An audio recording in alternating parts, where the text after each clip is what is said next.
isn't there something different between like something that is declared to be binding or defined versus like taught?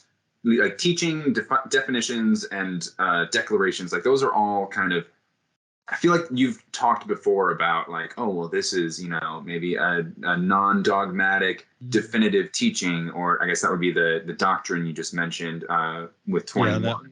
Yeah, that would be an example. Or maybe this is a non, preserved from error, but still definitively taught. Like there are these weird nuances between like what has to be believed and what can be questioned. Anything that's definitively proposed has to be free from all error, because the magisterium cannot definitively require an irrevocable assent on your part to something that's erroneous.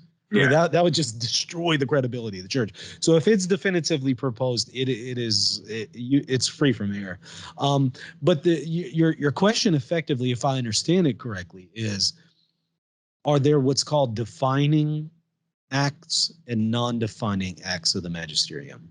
I think that's kind of what you're asking, and I would say yes. If you look at the commentary on the concluding paragraphs of the Professio Fidei issued by the Congregation for the Doctrine of the Faith, probably my most favorite document.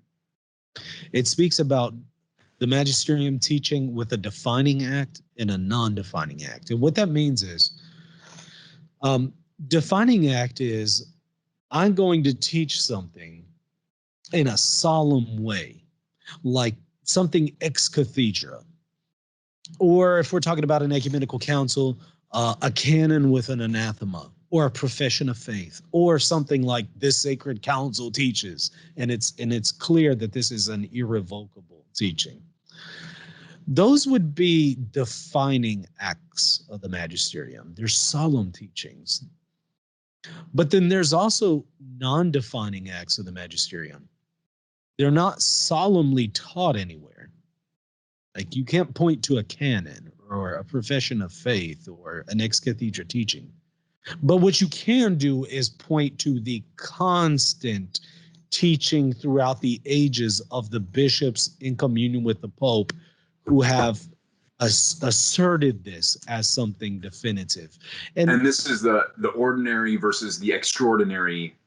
This would be what we would call the ordinary and universal magisterium. Exactly. Okay. The organ of it, of course, is the episcopate, and it does so in a non-defining way, what we would call the ordinary and universal magisterium, where it has effectively always taught this. Maybe not in a definition, maybe not in a canon, maybe not in an ex cathedra teaching, but it's always taught it. For example, I'll give you a perfect example. Prior to the definition of Pius XII on the Assumption, Pius XII tells us that the teaching on the Assumption of Mary was ordinary and universal magisterium.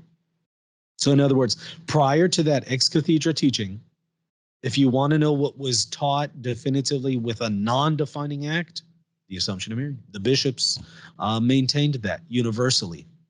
Another example is prior to Nicaea I, that Jesus is consubstantial with the Father, that he's one with the Father in essence.